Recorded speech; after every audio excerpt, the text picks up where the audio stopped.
Les Voix de la photo, c'est le podcast qui donne la parole aux acteurs du milieu de la photographie pour nous dévoiler leur parcours, la réussite, parfois leur revers, et nous glisser quelques conseils en chemin.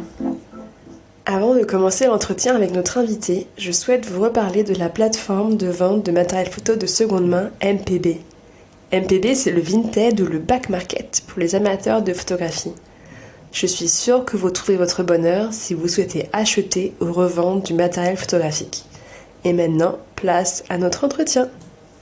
Bonjour à toutes et à tous, je suis Marine Lefort et vous écoutez Les Voix de la photo. Donc aujourd'hui, je ne suis pas dans mon studio à Paris, je suis à Metz avec Anne Delrez. Bonjour Anne. Bonjour. Vous êtes la directrice de la Conserverie, qui est un lieu dédié à la photographie d'archives. Et sur le site de l'association, on peut lire qu'il s'agit d'un fonds iconographique dédié à la photographie vernaculaire, mais aussi un lieu d'exposition, une maison d'édition, un centre de ressources et une librairie. Pour commencer notre entretien, pourriez-vous vous présenter en quelques mots ? Alors, mon prénom est Anne.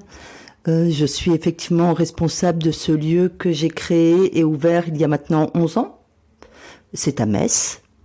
Je dirais que je suis une artiste et que mon grand projet d'artiste, c'est d'avoir créé ce lieu. Pourriez-vous revenir sur votre parcours professionnel ? Alors là, c'est une grande question depuis votre enfance et puis en particulier vos rencontres avec la photographie jusqu'à la création de la Conserverie. Oui. Alors, j'ai fait ce qu'on pourrait avoir des études plutôt un rapport à l'école un peu complexe. Je trouvais ça pas très passionnant. J'ai mis très longtemps à trouver un peu ma place dans le milieu scolaire tel qu'il est ici en France. J'ai passé plus de temps qu'il ne faudrait. Et tout d'un coup, au lycée, ça a été une révélation. J'ai commencé à avoir du plaisir aux apprentissages, notamment en découvrant l'histoire de l'art et la philosophie. Puis j'ai fait des études de cinéma, mais parce que je savais absolument pas ce que je voulais faire. Et il s'avère qu'en fait c'était très très très bien.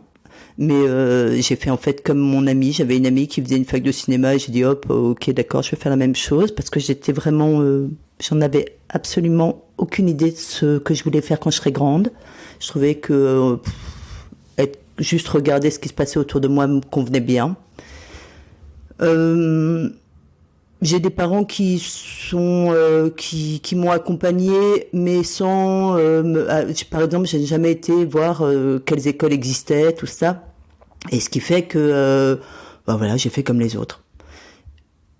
Et au final, cette faculté à Montpellier, c'était pas mal, hein, c'était dans une ville pas désagréable pour qui est né à Metz. Montpellier, ça fait un peu rêver. Et là, j'ai découvert déjà qu'on travaillait avec des gens. Parce que quand on fait du cinéma, on travaille avec des gens et des amis, et ça, c'est une chose merveilleuse. Et puis, j'ai appris avec des enseignements qu'une image était au service d'une pensée, qu'une image se construisait, qu'une image elle pouvait être politique, qu'une image, bien évidemment, était esthétique, oui, j'ai appris à penser l'image et à penser par l'image. Voilà, ça a été une très grande découverte.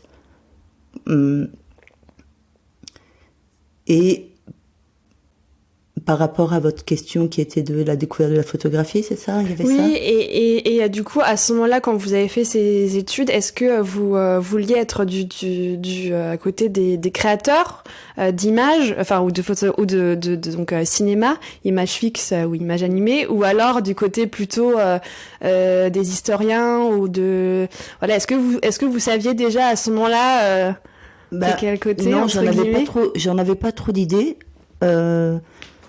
En fait, moi, je fais partie des gens qui construisent leur vie un peu tous les jours. C'est-à-dire que j'ai jamais imaginé, je projette pas grand-chose, je fais.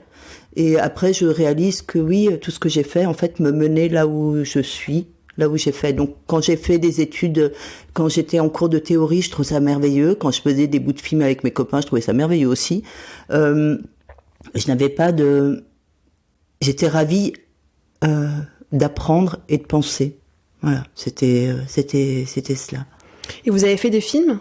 modestement. J'en ai fait pas mal avec mes copains, et puis si j'en ai fait j'ai fait un moyen métrage il y a une dizaine d'années, non et plus, beaucoup plus, il y a 15-16 ans, qui était un film dansé, voilà.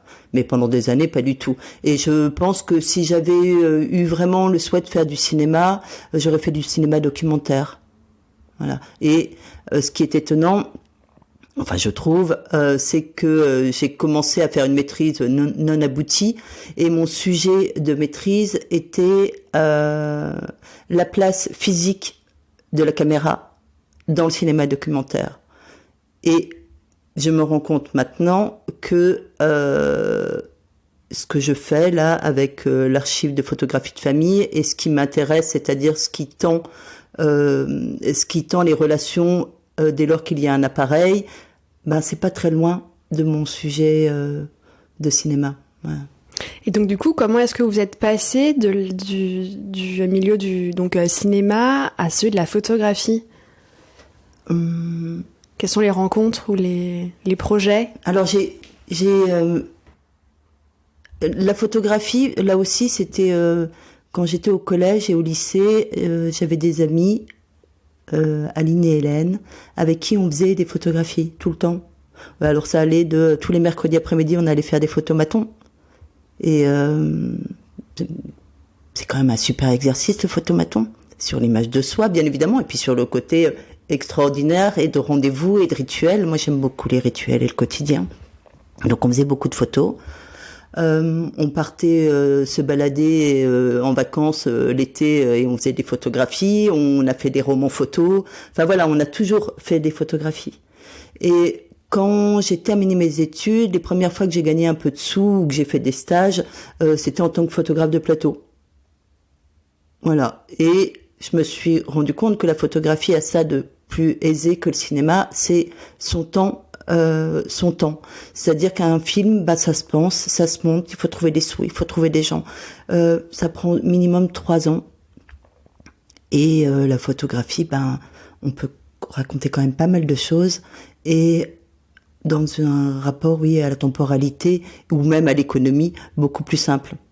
Donc voilà, et puis moi j'ai très vite compris qu'on pouvait raconter plein de choses avec la photographie, et notamment que dans son agencement lié encore une fois à la pensée, il y a l'agencement physique des images, comme on fait un editing certes, mais penser une image peut ne pas être très éloigné de l'image en mouvement. Et du coup on vous a fait confiance pour faire de la photographie de studio, des photographies de plateau. Pardon. Ouais. Oui. Du coup, c'était aussi dans votre cercle de connaissances. Ouais, comment ça s'est passé ? Je sais plus trop. J'en ai fait. Alors, j'ai fait des photographies de plateau pour un court-métrage que nous avions tourné qui s'appelait Teloula.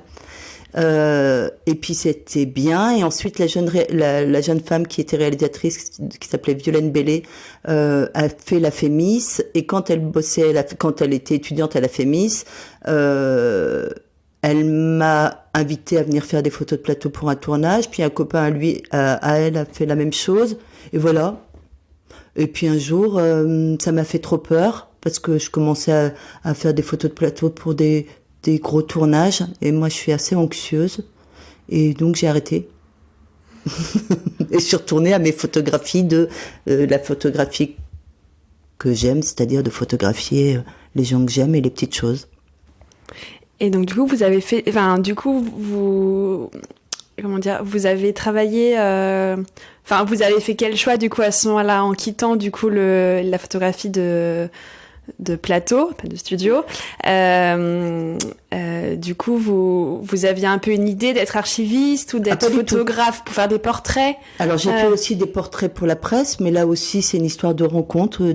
J'habitais à Marseille à l'époque, j'ai habité longtemps à Marseille et j'ai rencontré quelqu'un avec qui, un journaliste avec qui on a commencé à travailler en binôme. Et puis là aussi, ça s'est arrêté parce que j'ai loupé un portrait de Jeanne Moreau et j'en étais, c'était horrible. J'avais très honte, et alors que j'avais eu hyper peur. Et puis c'est pas le milieu des conférences de presse là, tout ça, Enfin, moi, ça m'allait pas bien. C'est-à-dire qu'il y a des gens, ils arrivent, ils ont des gros bras, ils ont des gros appareils. Moi, je faisais des photos avec mon Rolleiflex. Et très vite, moi, j'arrive à l'heure. Et quand j'arrivais avant même, pouf. Et puis, tout d'un coup, il y avait 20 photographes qui arrivaient. Et en 2 secondes, je me retrouvais au fond de la salle parce qu'ils m'avaient tous poussé. Et c'est pas ça qui avait fait que le portrait était pas bien, mais il était quand même pas bien. Et pareil, je crois que c'était trop de peur pour moi. Et donc en fait, à Marseille, à l'époque, je vivais de plein de petites choses comme ça, et je n'ai jamais eu d'emploi salarié. Mon premier emploi salarié, il est depuis que je suis à la conserverie. Marseille, c'était une économie où on n'avait pas besoin de gagner des milliers et des cents. C'est pas la vie parisienne. Et c'était très confortable. Pendant très longtemps, j'habitais en colocation. Donc, la nécessité de gagner de l'argent n'était pas là. Et j'ai bidouillé pendant très longtemps et avec grand plaisir. Voilà. Et puis j'ai commencé à faire des photographies qui étaient présentées dans des expositions.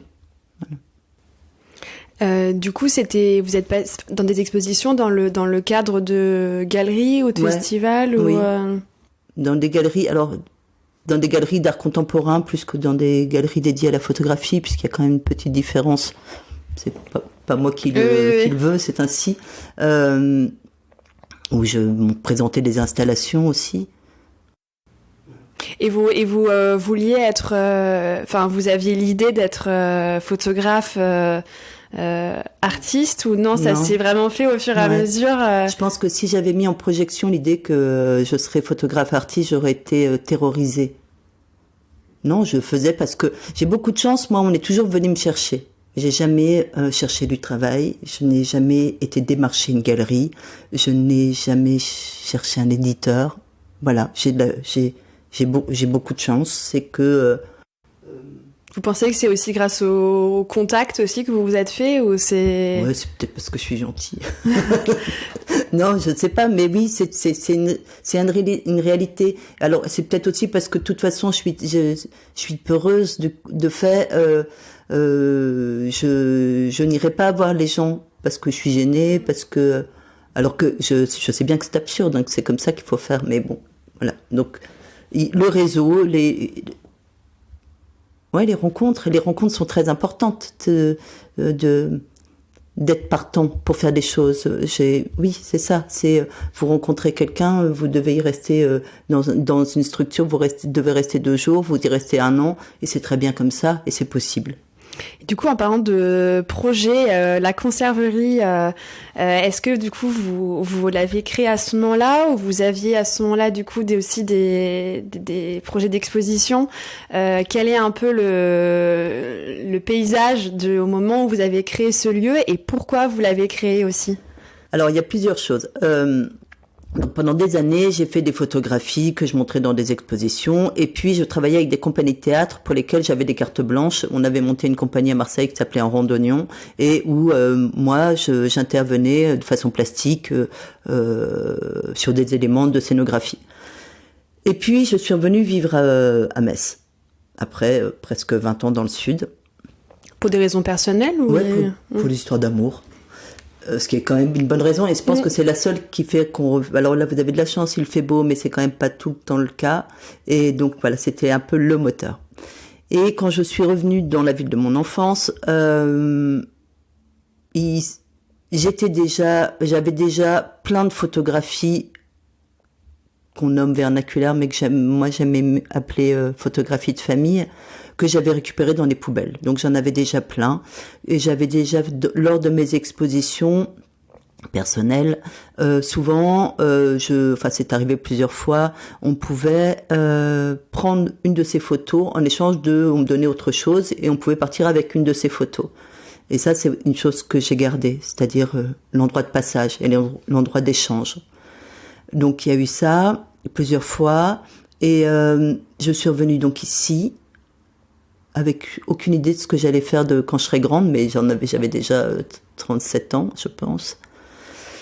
Et puis, j'ai rencontré un monsieur qui s'appelle Hervé Fouché, qui avait une galerie qui s'appelait Octave Cobel, Octave Cobel existe tout le temps, toujours, mais c'est pas plus Hervé Fouché qui s'en occupe. Et on s'est rencontrés. J'ai proposé chez lui, j'ai exposé une série qui s'appelait Les fleurs du bord de route, qui était une série de photographies que j'avais faite sur, vous savez, sur les bords de route, au moment quand il y a eu un décès d'un accident violent, les gens viennent faire des mausolées, un petit mausolée comme ça. Et moi, c'est une chose que ça parle de mort, bien évidemment, mais ça parle de prendre ses émotions en charge, de comment on se gère ses émotions. Ça parle de vouloir faire beau, ça parle de... voilà. D'amour aussi. D'amour, et puis c'est de l'art populaire. Enfin, là-dedans, avec du recul, il y a tout ce qui m'intéresse. Donc j'ai présenté ces formats chez Hervé, et je lui ai proposé un projet qui s'appelait Metz-Plage. Metz-Plage, c'était une ancienne piscine qui avait été construite dans les années 30 à Metz, qui était sur le bord dans la Moselle, qui a été démolie dans les années 80. Et donc, quand moi, je suis partie de Metz dans les années 80, cette piscine existait. Je suis revenue, elle n'existait plus. Et il reste toujours la piscine d'hiver, qui maintenant est la piscine du Luxembourg, qui est une super jolie piscine en béton, qui est un très très bel endroit. Et donc, j'ai fait un appel à collecte où j'ai demandé à tout à chacun de me confier une photographie de leur Metz-Plage, une photographie tirée de leur album. Et donc, ça a été le fruit d'une exposition dans la piscine du Luxembourg, où en fait, j'avais fait des grandes bâches et les gens nageaient sous les anciennes photos. Et en dehors du fait que j'ai trouvé des très belles images et que j'étais ravie de les partager, j'ai rencontré plein de gens qui m'ont raconté plein d'histoires. Il s'est passé plein de choses très très... En fait, j'ai appris plein de choses sur la photographie, sur ce qu'elle était, sur ce qu'elle ne devient pas. Par exemple, il y a un monsieur qui m'envoie une photo en disant voilà, il explique ma femme dans les années 50. Et puis il me rappelle le lendemain en disant non, en fait, je suis désolée, ma femme n'est pas du tout d'accord, elle se ne trouve pas belle sur cette photo. Et cette dame maintenant avait plus de 80 ans. Et ce que ça dit sur la photographie, c'est ça, c'est que cette dame, c'est elle, c'est pas, il n'y a pas de recul. Et enfin voilà, j'ai beaucoup aimé faire ce projet. Donc on a monté ça. Comment ça s'est passé avec la ville? Du coup, c'était du coup enfin, ça a été facile aussi de faire une exposition dans un lieu comme ça qui accueille du public. Je pense que c'est pas si simple alors, si vous disiez en plus que c'était des grands formats. Voilà. Alors moi j'ai de la chance là aussi, c'est que je me pose pas beaucoup de questions en fait. Ce que j'ai envie de faire, je fais. Et donc je pense que quand vous êtes un politique, puis là c'était les gens de jeunesse et sport, ça n'a pas été que simple quand même. Mais ils arrivent, ils voient quelqu'un qui voit pas où sont les problèmes. Après j'ai aussi été un peu régisseur, donc il y a des choses que je sais, je suis assez carré. Enfin voilà, je pense que je sais rassurer aussi. Mais non, je voyais pas où était le problème, donc il n'y a pas eu de problème. Voilà, ils ont même payé, je crois, si je me souviens bien. Et ils ont eu raison, parce qu'il y a eu plein d'échos, parce que c'est une expo qui a très très bien fonctionné, on avait une chose que je ne fais plus maintenant, d'ailleurs, il y avait un livre d'or, il y a eu des choses très très belles marquées. Puis ça, il y a une chose que j'aime énormément faire, c'est partager. Donc là, j'avais fait plein de jeux de cartes postales que les gens avaient gracieusement. Il fallait aller les demander, sinon on les retrouve dans les poubelles. La gratuité, c'est toujours un peu compliqué. Et donc il y a eu plein d'échanges. Donc la ville a bien fait de suivre au final. Puis c'était bien que la galerie Octave Cobel me suive là-dessus, parce que Octave Cobel c'est vraiment une galerie d'art contemporain. Donc c'est voilà, les expos participatifs, tout ça, c'était très long à mettre en branle. Maintenant, je suis beaucoup plus au fait, je sais faire, mais les collectes, ne pas se tromper de la personne à qui vous l'avez donné, se souvenir, enfin, c'est pas si simple. J'ai appris plein de choses en faisant ces collectes. Et puis, je lui en ai proposé une autre, et ça c'était juste avant que la conserverie ouvre. Et c'était une autre collecte qui s'appelait Ça ressemble à quoi le bonheur? Et où là, j'ai demandé donc à tout à chacun, mais j'avais un moindre réseau, donc c'était par la presse, et puis je pense qu'on avait peut-être édité des cartes postales, je me souviens plus, et où je demandais donc à vous, par exemple, de me confier, le temps que je la numérise, une photo du bonheur. Et là aussi, j'ai appris plein de choses sur quels sont les liens entre les gens qui ont les photos, quel est le statut d'une photographie. Je parle d'une photographie, pas de l'image, hein, c'est-à-dire de l'objet photographique. C'est quoi? À qui elle appartient? Et c'était une super expo. C'était une super expo dans le sens où, par exemple, j'ai jamais autant fait de coach hotline avec les gens qui me disaient voilà, j'ai une photographie, mais je suis pas sûre que ça soit ça le bonheur. Et quand il y a eu le vernissage, parce que ça c'est des super moments, les expos participatives, le moment des vernissages c'est un moment très très chouette parce que les gens se sont fait de beau et que quand ils arrivent, alors qu'ils connaissent ces images, ils les redécouvrent, elles ont dès lors que vous les montrez, elles changent de statut. Il y a eu un glissement de statut qui fait que dans un lieu d'exposition, il y a une distance. Enfin, c'est des moments très très forts. Et donc là, les gens étaient hyper étonnés de voir que le bonheur, ça se niche dans de l'herbe pliée dans un champ. Voilà, c'est pas des photos de mariage. Il n'y avait pas de photos de mariage.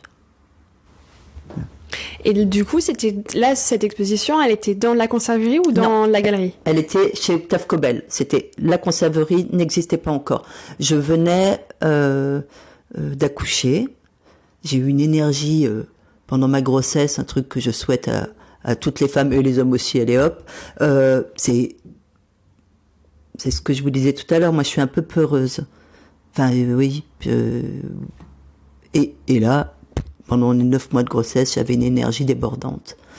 Et c'est pendant ces 9 mois que j'ai déposé tous mes dossiers pour la conserverie. Mais elle n'était pas encore ouverte. Et du coup, à cette époque-là, vous saviez un petit peu vous aviez déjà une idée de tout ce que vous vouliez faire avec le lieu? Et est-ce que vous aviez des modèles? Pas du tout. Et donc du coup le projet c'était de faire un lieu pour le projet c'était alors en fait il s'est passé 2 choses importantes. Donc j'ai quitté Marseille, donc j'ai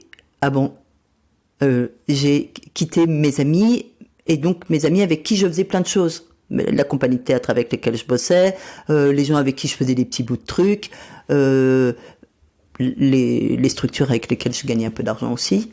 Tout ça je l'ai laissé sans trop réfléchir.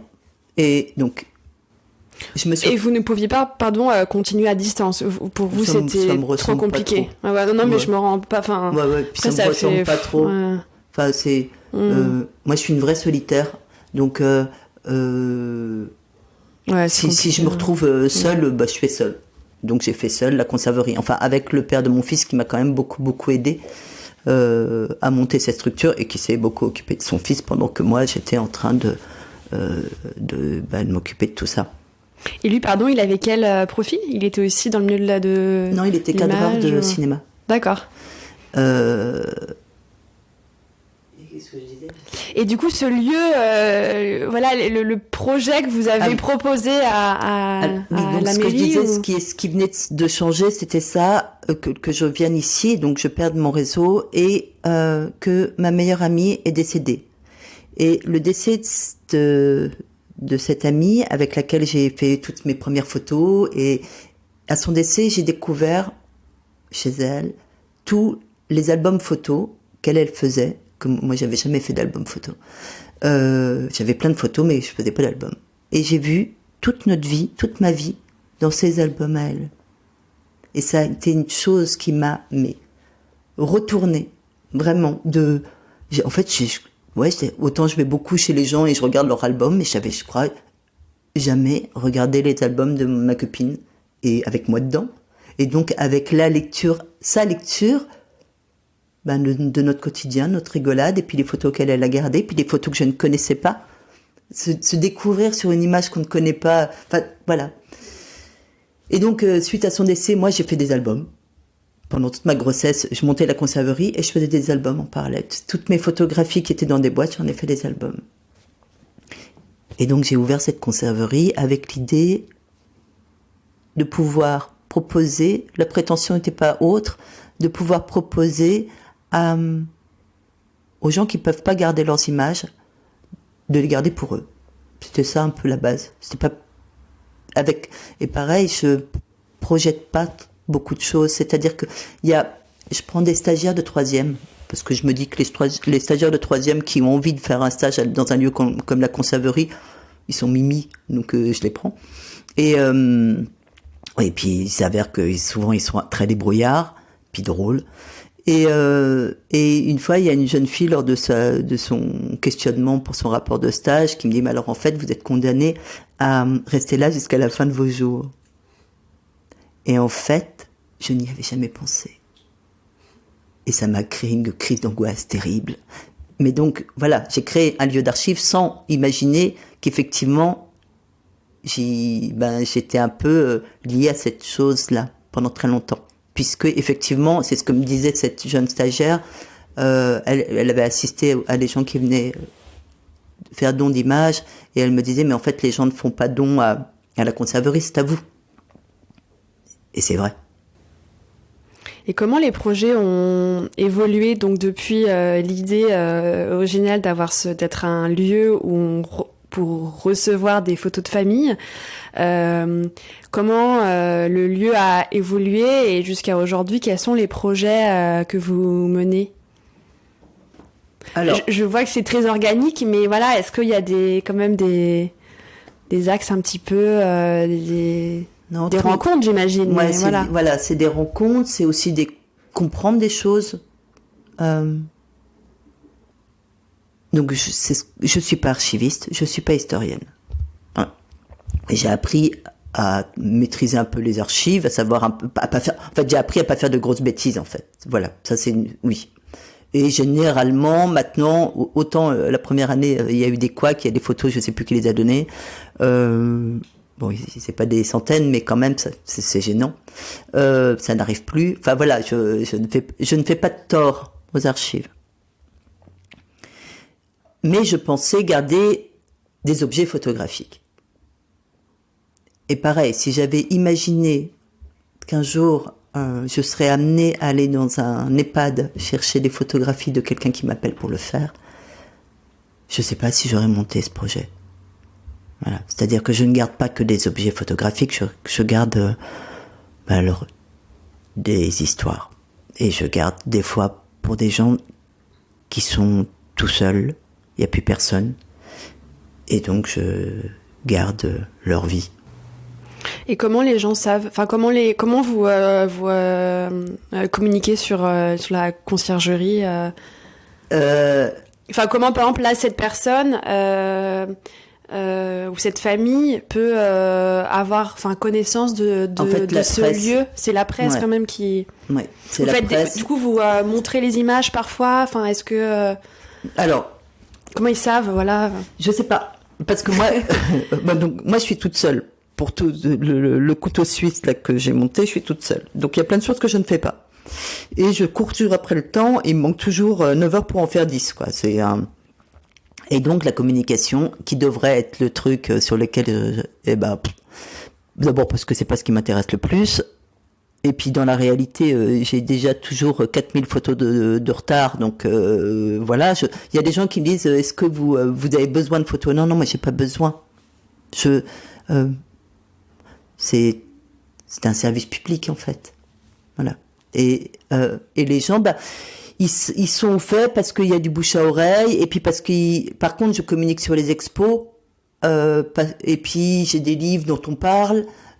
Comment ça s'est fait du coup ça? Est-ce qu'au début, dès le début, vous avez pensé à faire un lieu d'exposition qui accueille du public, ce qui est quand même assez différent d'un lieu d'archives. Enfin voilà, c'est pas toujours lié.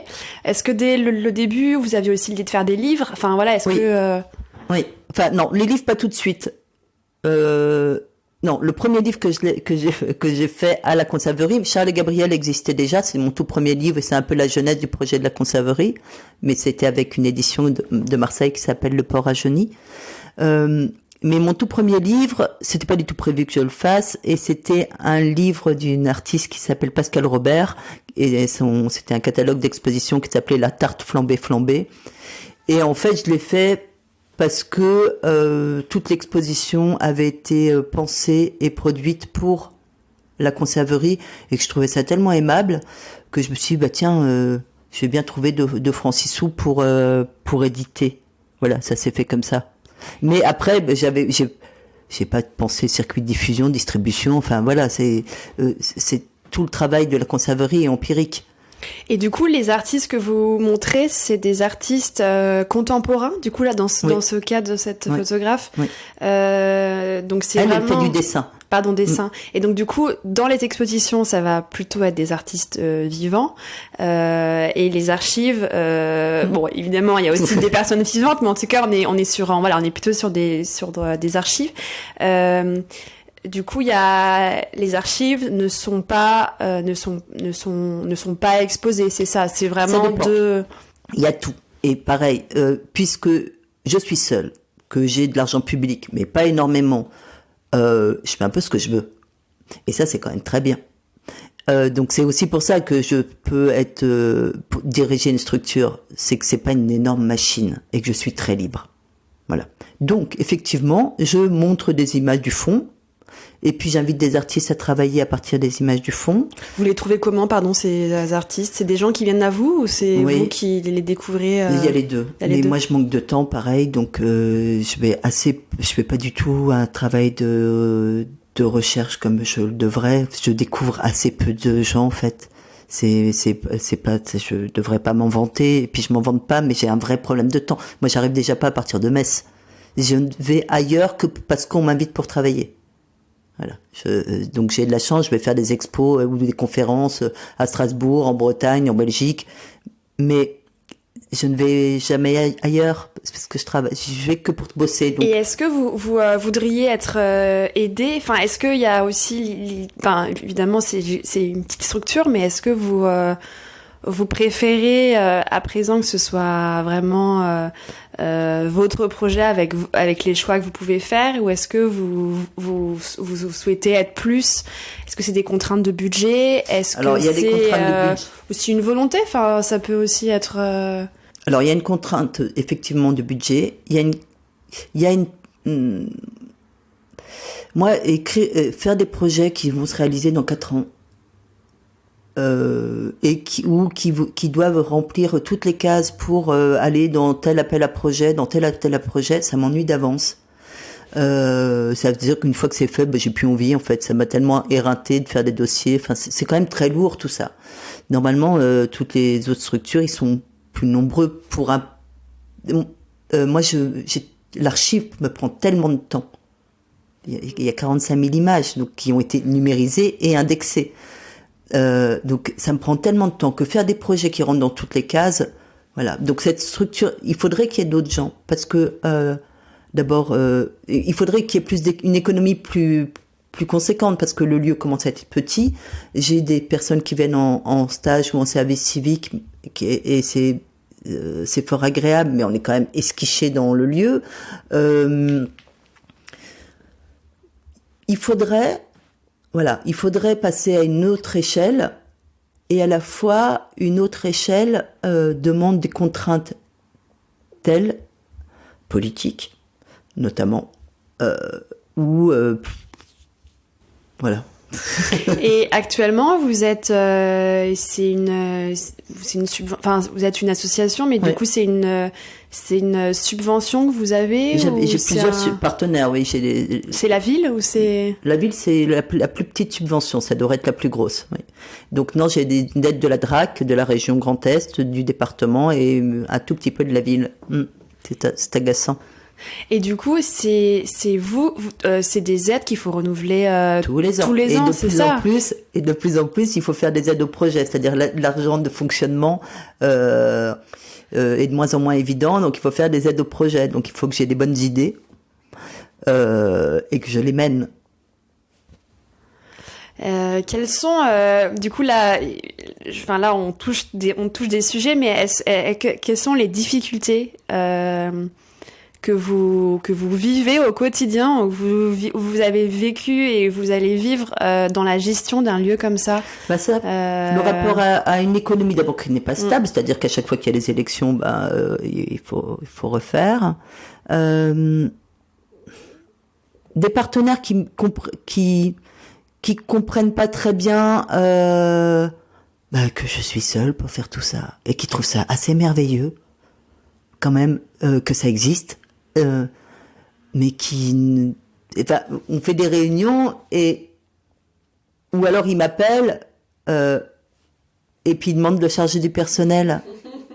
C'est mes partenaires et ils demandent à parler aux chargés. Enfin, c'est. Je vous la passe. Donc j'en ris, mais il y a des fois c'est très agaçant. Je reçois des courriers assez fréquemment disant à quel point c'est un endroit merveilleux. Voilà. Pas parce que je reçois plein de scolaires, parce que je fais plein de projets avec des scolaires qui me sont très importants pour moi, parce que je reçois plein d'associations, que je bosse avec l'Armée du Salut, et que néanmoins je vends quand même des œuvres à des collectionneurs. Enfin voilà, il y a une économie mixte, il y a plein de choses. Mais voilà, j'ai 4 500 € de la ville de Metz. Voilà. Je me mords les doigts de le dire, mais c'est pas grave, c'est pas à moi de m'en mordre les doigts, quoi. Et donc du coup, les autres projets que vous avez esquissés, enfin les autres sources de revenus, c'est du coup la vente de tirages des artistes que vous exposez contemporains. Alors non, c'est quand il y a les photographes, mais je vends assez peu d'œuvres photographiques. Je vends plutôt quand j'invite Célia Muller, qui est une jeune artiste qui était exposée il y a 2 mois à la Conserverie et qui a travaillé à partir des images du fond. C'était des dessins, mais la grande partie de l'argent va à l'artiste. Je suis une association, donc puis c'est mon principe. Et moi j'ai eu la chance de montrer le travail de Giulia Andreani, donc qui est une artiste, peintre, qui en ce moment est en lice pour le prix Marcel Duchamp. Voilà, c'était une très belle relation et elle a travaillé à partir des images du fond, mais là c'était des aquarelles. Voilà. Souvent les artistes, et de plus en plus, travaillent à partir des images du fond.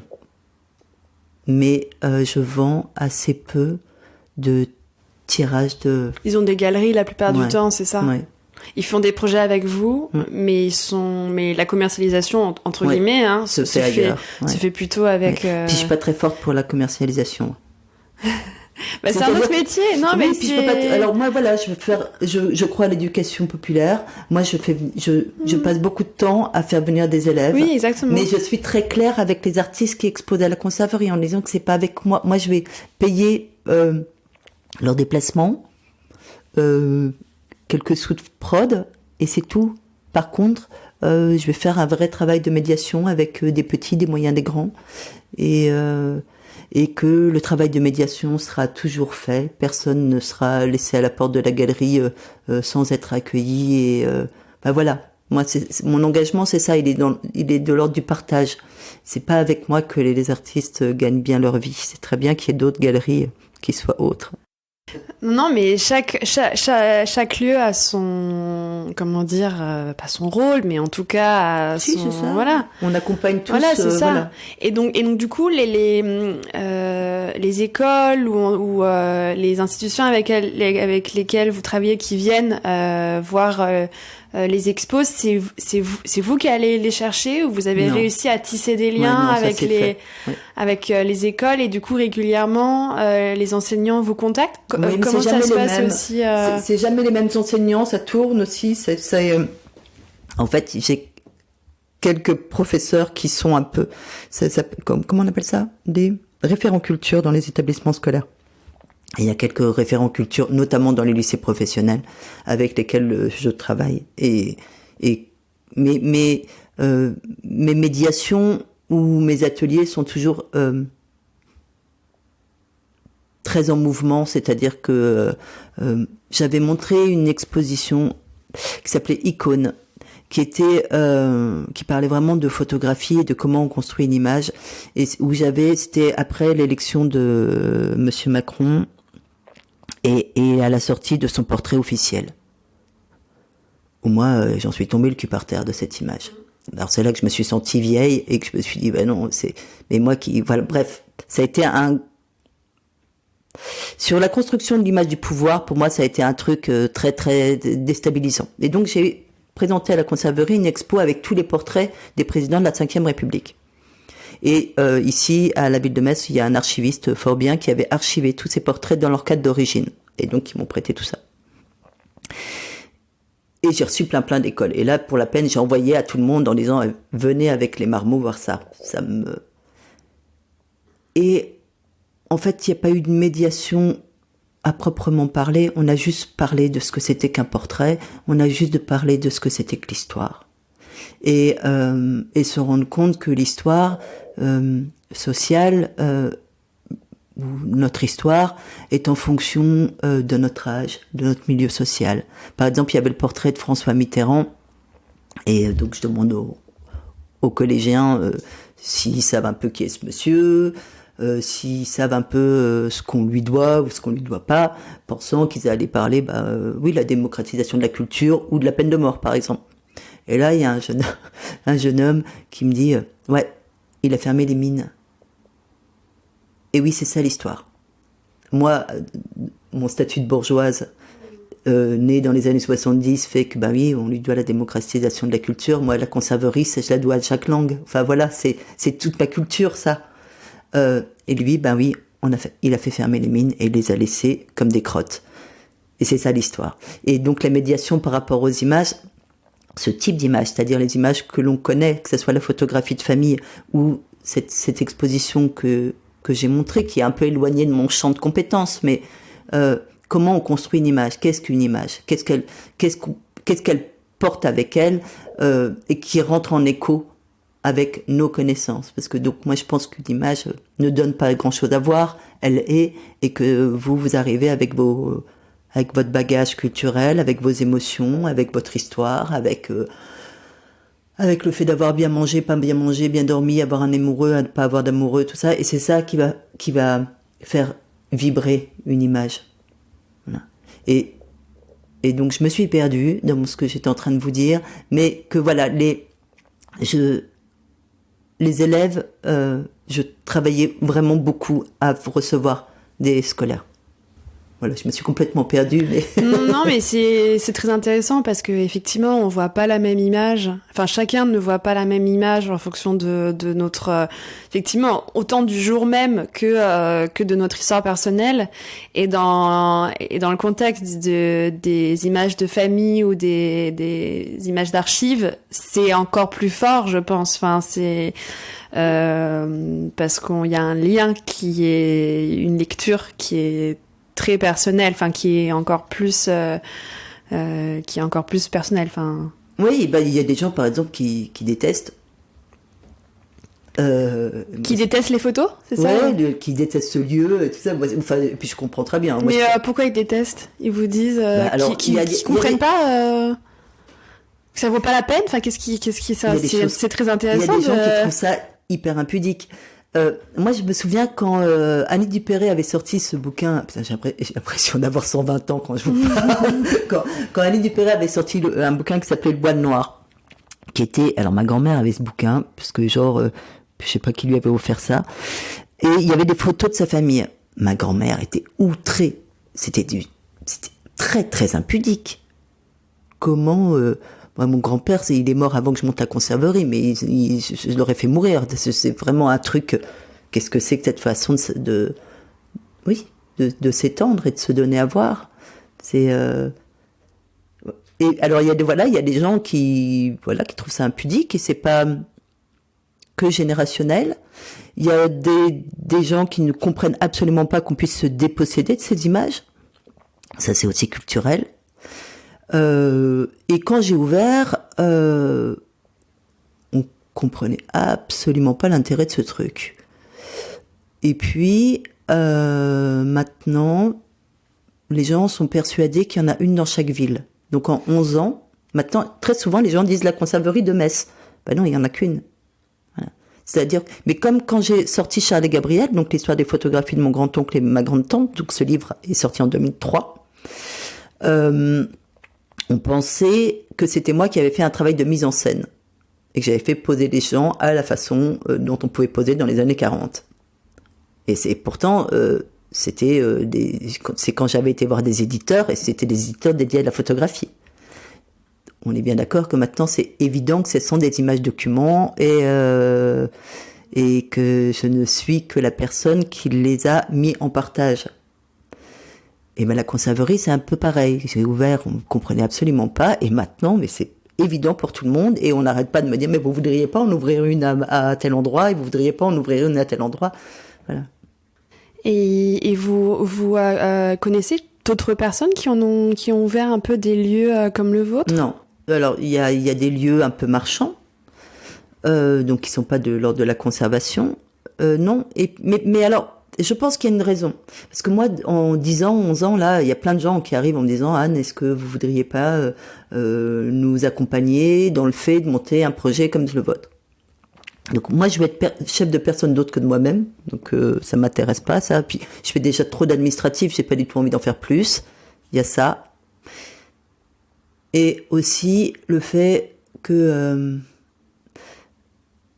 moi, j'attache, c'est ce que je vous disais tout à l'heure, ce ne sont pas des images qui tombent dans un tronc commun. Ces images, elles ont appartenu à quelqu'un. Et donc, je ne veux pas leur nuire. C'est très important pour moi. Je ne veux pas leur nuire, par exemple, en mettant un mauvais copyright ou juste en les emmenant là où on n'aurait pas envie qu'elles aillent. Je jette pas de photos, les photos que je n'archive pas, je m'en sers pour faire des ateliers, mais tout ça est très très clair avec tous les gens qui ont donné des images. J'ai déjà bossé avec d'autres structures pour faire des expos où je me rends bien compte que le rapport d'honnêteté que je veux, et d'honnêteté et de rigueur que je m'emploie à avoir avec ce type d'image n'est pas partagé par tous. Donc, et des gens qui ne voient absolument pas où est le problème.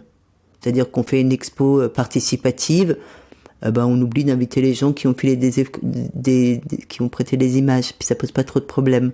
Donc, on travaille pas pour la même chose, on fait pas la même chose. Donc, je ne veux pas être garant d'autres personnes que de moi-même aussi. Mais pour autant, j'ai reçu au moins 10 personnes qui voulaient monter une conserverie.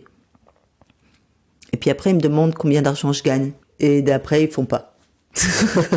Mais aussi parce qu'il n'y a pas moi, j'ai de l'argent de mes partenaires, pas pour l'archive. J'ai de l'argent parce que je fais des expos, parce que je fais des livres, parce que... les ateliers peut-être? Les ateliers, tout ça, mais pas pour l'archive. L'archive, c'est politique de décider ce qu'on garde, ce qu'on ne garde pas. Et puis, il y a ça. Et puis, il y a d'autres archives. Il y a les archives municipales, départementales. Et je ne pourrais pas rentrer en concurrence avec eux. Donc, il faudrait que j'aille chercher de l'argent privé. Mais là aussi, je suis toute seule. Donc, voilà. Alors, j'ai des dons de gens. Je suis assez soutenue. C'est très, très aimable. Mais, enfin, voilà. L'économie est telle que les gens... Parce que c'est tellement en vogue.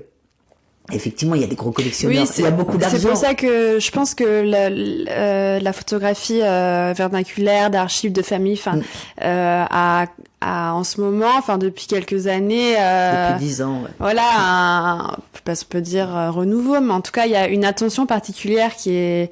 Donc, quelles sont aussi les évolutions que vous avez vues par rapport à ça? Est-ce qu'on vous emmène plus de photos maintenant? Est-ce que c'est des photographies différentes? Est-ce que avec les partenaires à qui vous travaillez, il y a une évolution au niveau du regard? Une question liée au fait aussi que je pense que quand vous l'avez créé, peut-être les personnes ne comprenaient peut-être moins quel était le lieu, en tout cas son contour, et là les années qui sont passées, quels sont un petit peu parce que j'imagine que le discours que vous avez maintenant n'est peut-être pas exactement le même que vous aviez il y a quelques années, et du coup est-ce que vous avez vu un changement de regard, autant sur le public que sur les personnes qui donnent des photographies, que sur les photographes? Alors, par rapport aux gens qui donnent des photographies, oui. C'est-à-dire qu'avant, je pense que les gens me donnaient des images, d'abord parce que je venais d'ouvrir un truc, il fallait m'aider, que que les gens me donnaient des images parce qu'ils trouvaient que les leurs étaient hyper bien et que ça mériterait d'être mis en partage. Maintenant, ou parce qu'ils avaient acheté une baraque et dans cette baraque, il y avait plein d'albums. Maintenant, effectivement, c'est assez différent. Les gens traversent la France en conseil de famille pour me livrer toutes leurs images. Je suis invitée à aller chercher des photographies chez des gens en fin de vie.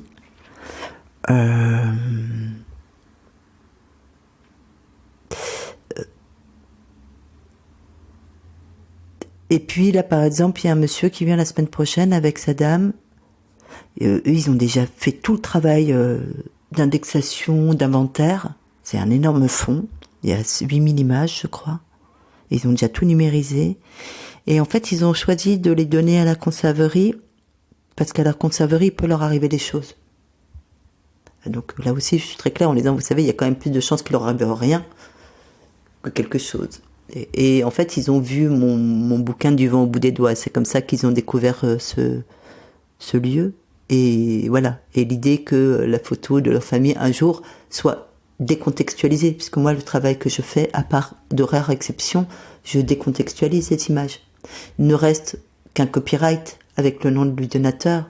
Sinon, il n'y a pas d'histoire. Il n'y a pas d'autre épaisseur que celle que moi-même, ou celui qui regarde, va mettre à ces images.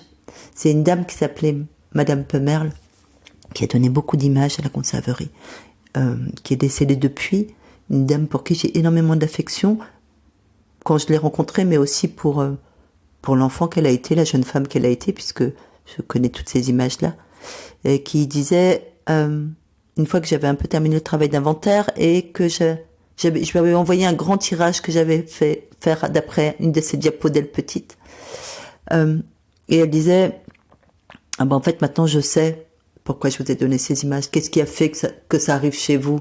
Elle disait, vous me réconciliez avec mon enfance, puisque bien évidemment la lecture que moi j'en fais, elle est autre, et que de façon très volontaire, je n'ajoute aucun drame à aucune image. Ça ne m'intéresse pas. Je pense que quand j'ai ouvert ce lieu, les gens me disaient, mais Anne, c'est hyper mortifère. Moi, j'y avais même pas pensé. Mais vu qu'effectivement, j'avais déjà fait mon travail autour, avec les fleurs du bord de route, tout ça, et puis j'avais déjà fait d'autres trucs, pour mes amis ou les gens qui me suivent, c'était du même acabit. Et je dis, ah non, pas du tout. Et je passe mes journées à numériser, des gens en train de rigoler dans les champs. Et je passe mon temps, moi, je suis en contact avec de la peau, avec des visages. Enfin, moi, j'ai une passion pour la peinture. Voilà. On n'a pas parlé de ça tout à l'heure, mais quand j'étais enfant, avec mon papa, on se baladait, on allait voir les musées, mais tous les musées de la guerre aussi, mais aussi les musées de peinture. Et j'ai découvert la peinture. Et quand j'avais 20 ans, j'ai découvert un Christ en croix de Velázquez au Prado, au musée du Prado à Madrid. Et la chair, la peau, voilà. Et moi, je passe mon temps à numériser des bouts de peau qui sont photographiés par quelqu'un d'aimant. Enfin, c'est le postulat de départ, hein. Dans la photographie de famille, le postulat de départ, c'est ça, c'est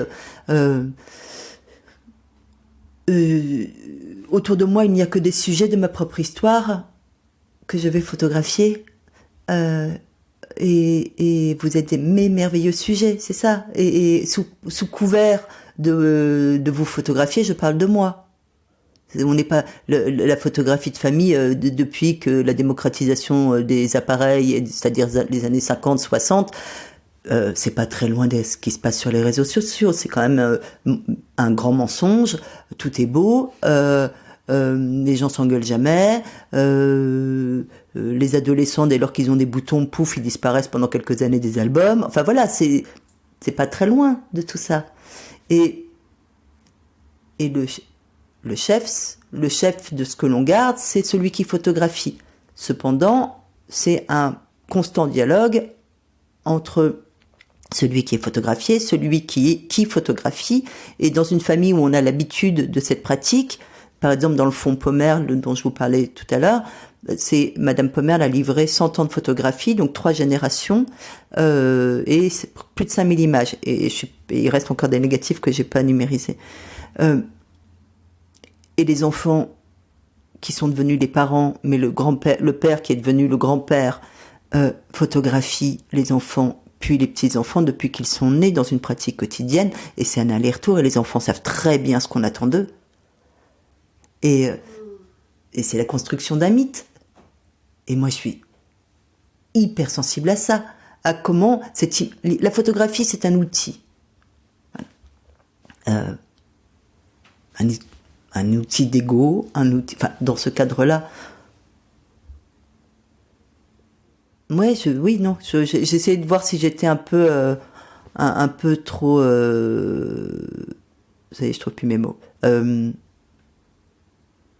trop ferme dans mon annonce. Mais oui, c'est ça, c'est quand même, c'est un outil qui permet plein de choses, de lutter peut-être contre la peur de pas laisser de traces, bien évidemment, mais il y a aussi un plaisir de se conter, de se raconter.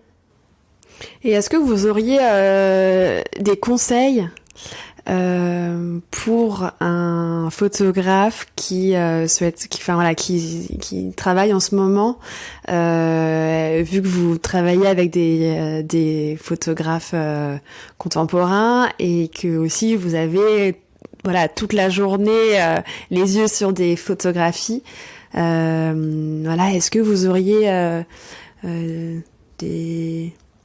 des conseils, mais des choses assez libres, des choses que vous pouvez penser quand vous voyez une image. Alors, oui. Alors, puisque effectivement, et puis j'accompagne pas mal d'étudiants aussi. Une image, c'est pas grand-chose. Même dans la photographie de famille, c'est-à-dire qu'il y a des images qui sont, c'est Emmanuelle Fructueuse qui appelle ça des petits chefs-d'œuvre, et elle a bien raison. Mais ce n'est que la plus belle robe de la penderie, mais on ne la met pas tous les jours, et ça se construit, et qu'on a grandi, et qu'on... Alors on peut avoir la chance de faire une merveilleuse image. Pour autant, une image, c'est le fruit de plein d'autres. Voilà, et qu'il faut pas être pas trop économe de son temps, de son travail, et que voilà, et qu'on a toujours, il y a toujours eu beaucoup de rebut dans toute activité. Celle de l'art n'a pas de raison de faire différemment, qu'on n'est pas toujours obligé de faire une chose et de la montrer tout de suite. Voilà, qu'on peut se planter aussi. Donc voilà, c'est que une image se pense, mais s'essaie aussi. Voilà. Et la chose, c'est aussi de pas être trop dur avec soi-même. C'est-à-dire que en tout cas les photographes qui photographient via les appareils numériques, ne pas tout balancer à la poubelle. Mais je donne le même conseil aux collégiens ou lycéens que je reçois en leur parlant de leur pratique photographique. C'est-à-dire que ce que j'explique à ces jeunes gens, c'est que maintenant, s'ils font une photo d'eux où ils se trouvent moches et qu'ils la jettent à la poubelle, il faut savoir que dans 10 ans, ils se trouveront plus moches, mais par contre, ils se trouveront jolis quand ils en avaient 15. Mais sauf que nous, on pouvait aller chercher dans nos négatifs et refaire tirer la photo que nous avions déchirée parce qu'effectivement, nous étions moches adolescents. Que pourront pas le faire, et que construire sa propre histoire ou son rapport esthétique aux images avec peu de distance, et donc on sait bien à quel point nous sommes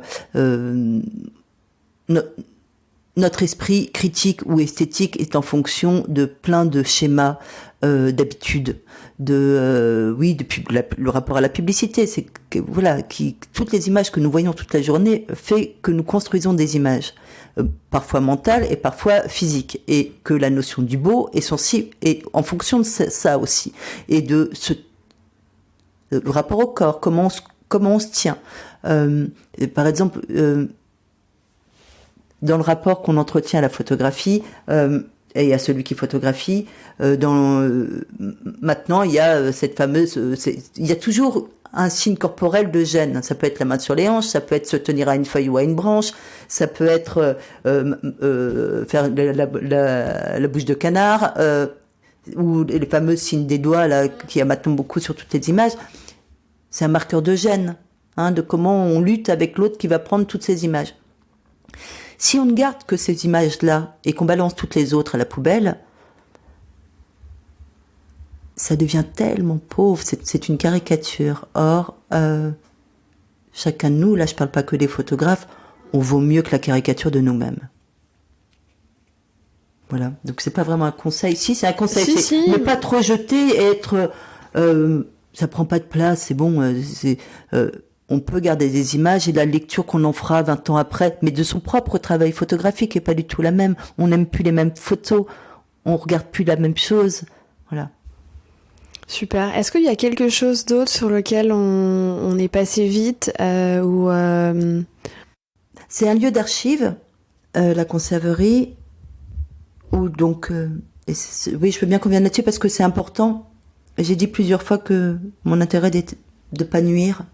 Donc les photographies, et ça va en lien avec l'effet de mode de la photographie de famille, c'est qu'il y a des gens qui en prennent des bouts, qui déstructurent complètement un album. Moi, les albums arrivent, bon, ce sont des dons, c'était pas acheté, et je vais numériser de la première à la dernière image. L'album est gardé tel quel, et ensuite chaque image va être associée à tout un système de thésaurus que j'ai élaboré, un système de mots-clés. Donc c'est sur un serveur sur lequel on est adhérent et on paye 12 € et ensuite on va pouvoir naviguer ou dans les albums, image par image, ou avec, vous allez taper vertical, noir et blanc, fumé, danser, vous allez avoir un corpus d'images, chaussons, parce que moi j'ai une passion pour les gens qui vont poser avec leurs chaussons, ou par flegme de changer de chaussures, ou par mauvaise perception de ce que c'est qu'un cadrage photographique. Donc voilà, chaussons, yeux fermés, vous allez avoir un autre ensemble d'images. Et cet endroit-là, de ce site, c'est ça, c'est l'endroit du partage de ces images. Où il y a, quand elles sont là, elles sont anonymes.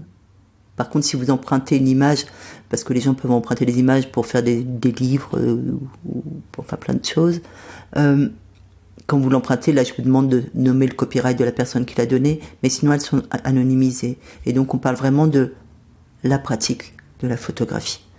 Comment, quelle est la récurrence constante, et tout se répète dans la photographie de famille. C'est hyper beau, à quel point tout se répète, et quelle que soit la date, à peu près. Je me suis reperdue, mais enfin voilà, c'était une chose comme ça que j'avais envie de dire, c'est que la conserverie, c'est un lieu entre ceux qui amènent des images et ceux qui peut-être s'en serviront. Super, et merci beaucoup, merci Anne, merci pour cet échange super intéressant, et puis du coup le lieu, est-ce que c'est ouvert tous les jours? Enfin, c'est vrai que presque. Alors c'est ouvert si les gens veulent venir du mercredi au samedi de 14h à 18h. Dans la réalité, moi j'y suis quasiment tout le temps, mais les horaires où c'est vraiment assuré, c'est cela. On est fermé au mois d'août et on peut prendre rendez-vous si on le souhaite. Et puis il y a 2 sites. Il y a donc c'etait-où-c'était-quand.fr qui est le site de partage des images. Et puis il y a un autre site qui s'appelle la conserverie, un lieu d'archives.fr, où là ce sont les activités, les éditions, les ateliers, voilà, la vie pratique. Parfait. Et super. Merci beaucoup. Merci. Au revoir. Au revoir. Merci d'avoir écouté Les Voix de la photo. Pour faire connaître le podcast à plus de monde, je vous invite à laisser votre avis et 5 étoiles sur Apple Podcast. Si vous voulez en savoir plus, suivez-moi sur les réseaux sociaux, sur Instagram, LinkedIn et Facebook.